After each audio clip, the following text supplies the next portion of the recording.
Jadi para ulama mengatakan ada 9 perkara yang bisa menghapuskan dosa. Ada 9 hal yang bisa menghapuskan dosa-dosa kita ini. Salli wa sallim ya salam ala nabi khairil anam wal ali wa. Dari Anas radhiyallahu anhu ia berkata, Zainab binti Rasulullah sallallahu alaihi wasallam wafat. Zainab anak Nabi. Zainab ni bini Nabi ada, anak Nabi ada. Nang bangaran Zainab ni. Zainab binti Rasulullah sallallahu alaihi wasallam wafat. Dan ia adalah seorang perempuan yang sering sakit.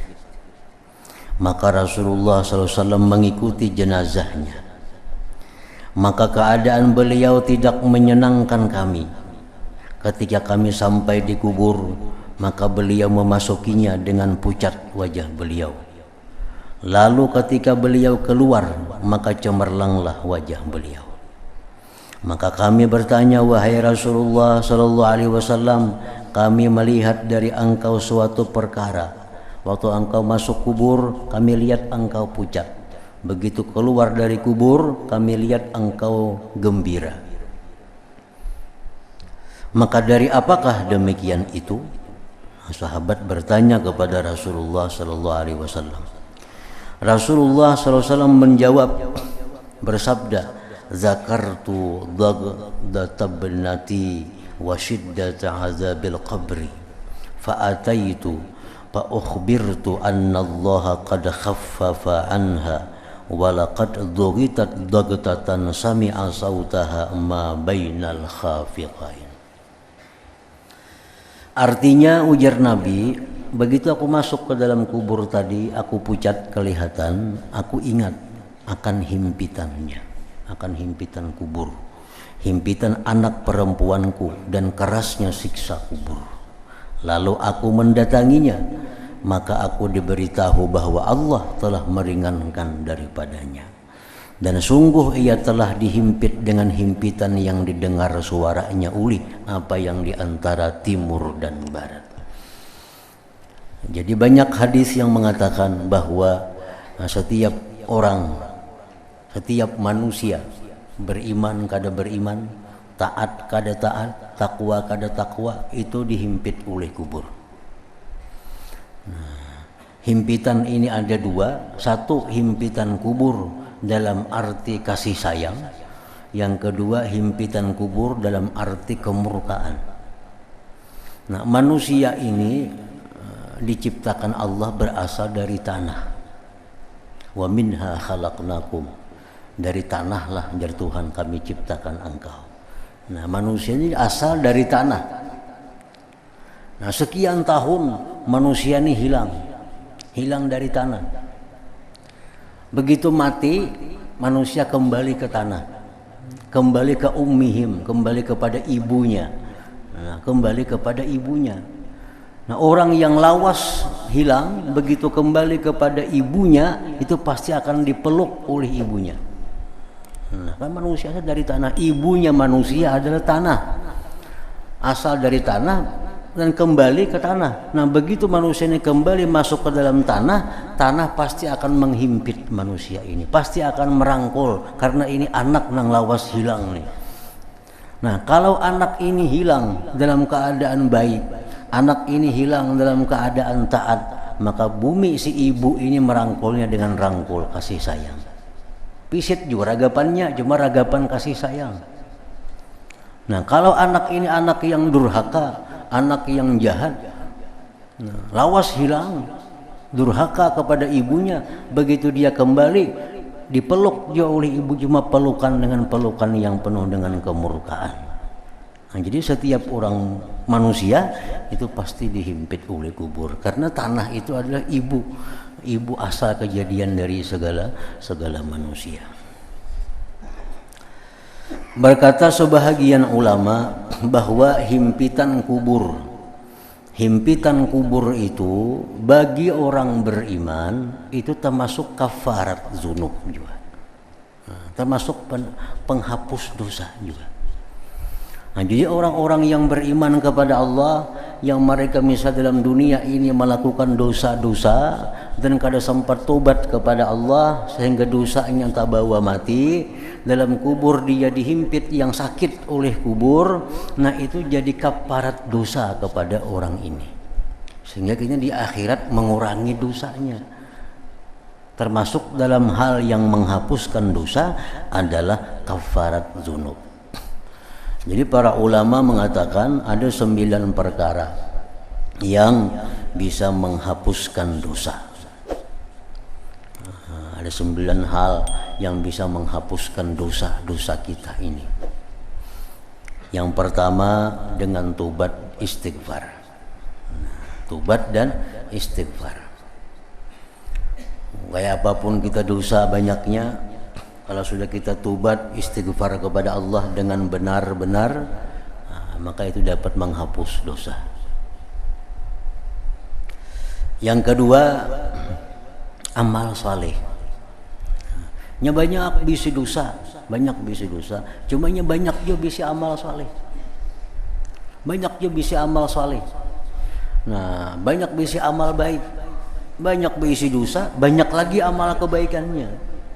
Sehingga waktu ditimbang kena amalnya kalah amal kejahatan ini, hapus, hilang. Banyak amal baiknya. Nah, jadi amal-amal baik itu ada hitungannya. Kalau dihitung di akhirat kena banyak yang baik daripada yang jahat, maka yang jahat akan hancur, akan binasa dapatnya amal kebaikan itu. Yang ketiga, orang yang dibalakkan oleh Allah di dalam dunia dengan musibah-musibah dan dia sabar menghadapinya.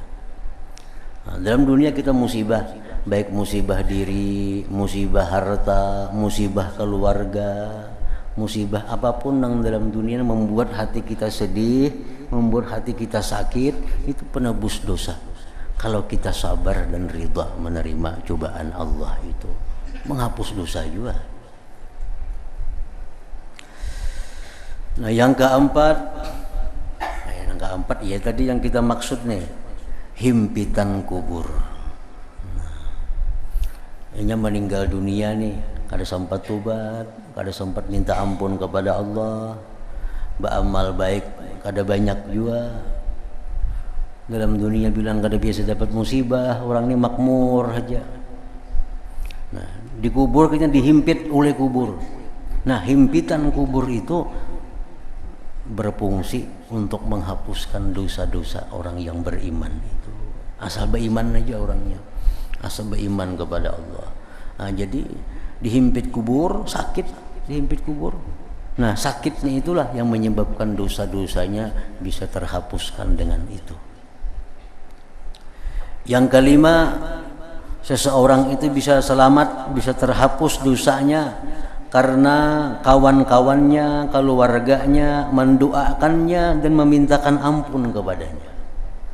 Orang ini banyak dosa, kada sempat tobat, amal saleh kada banyak, masuk ke dalam kubur, dihimpit, masih belum selamat juga, cuma orang banyak mendoakannya. Nah, orang banyak mendoakannya, mendoakan kepada si arwah ini, nah, ya Allah ampuninya, ya Allah sayanginya. Beribu-ribu orang misal mendoakannya, di antaranya ada yang diterima oleh Allah doa-doa itu. Nah, selamatlah orang yang dalam kubur ini. Nah, ini selamat dengan berkat orang lain, berkat orang lain. Ini anak aja bisa lagi, misalnya kuitan banyak salah, kuitan banyak dosa, kuitan kata piba amal salih, sidin mati. Nah, anak aja bisa lagi berpikir kayak apa supaya sidin selamat. Nanti tiap hari kah didoakan atau disuruh orang kah mendoakan. Nah, itu akan bisa menyelamatkan di akhirat. Yang keenam, atau orang-orang yang hidup ini menghadiahkan pahala amal kepadanya dalam kubur itu. Nah, menghadiahkan pahala amal. Yang hidup ini baca Yasin, tonton baca Yasin, ya Allah sampaikanlah pahalanya kepada Fulan bin Fulan. Kayaknya pulang ada membaca Quran, ya Allah sampaikan pahalanya kepada arwah Fulan bin Fulan. Berdoa tapinya, imbahnya tuh. Nah, kayaknya bersedekah ya Allah jadikanlah pahala sedekah itu untuk Fulan bin Fulan. Kebanyakan yang mengirimi ini akhirnya selamat juga yang di dalam kubur itu.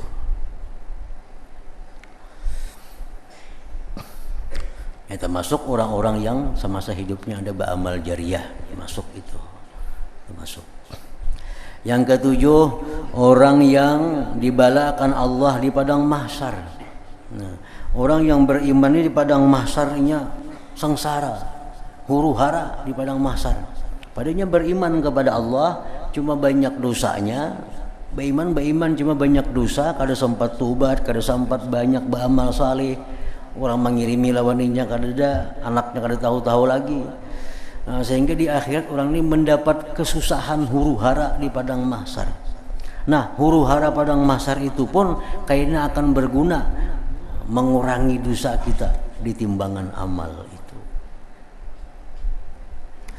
Yang kedelapan, orang yang dapat syafaat Nabi. Nah, orang ini orang jahat, ini bagaimana? Cuma banyak dosanya. Banyak, tapi kayaknya di akhirat ini dapat syafaat Nabi, ya selamat dah.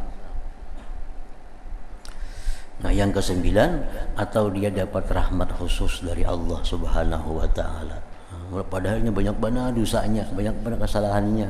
Cuma begitu di akhirat dia dapat rahmat dari Allah, maka selamatlah dia. Nah, jadi ada 9 macam perkara itu yang bisa menyelamatkan seseorang yang di masa hidupnya banyak berbuat maksiat dan dosa kepada Allah Subhanahu wa taala.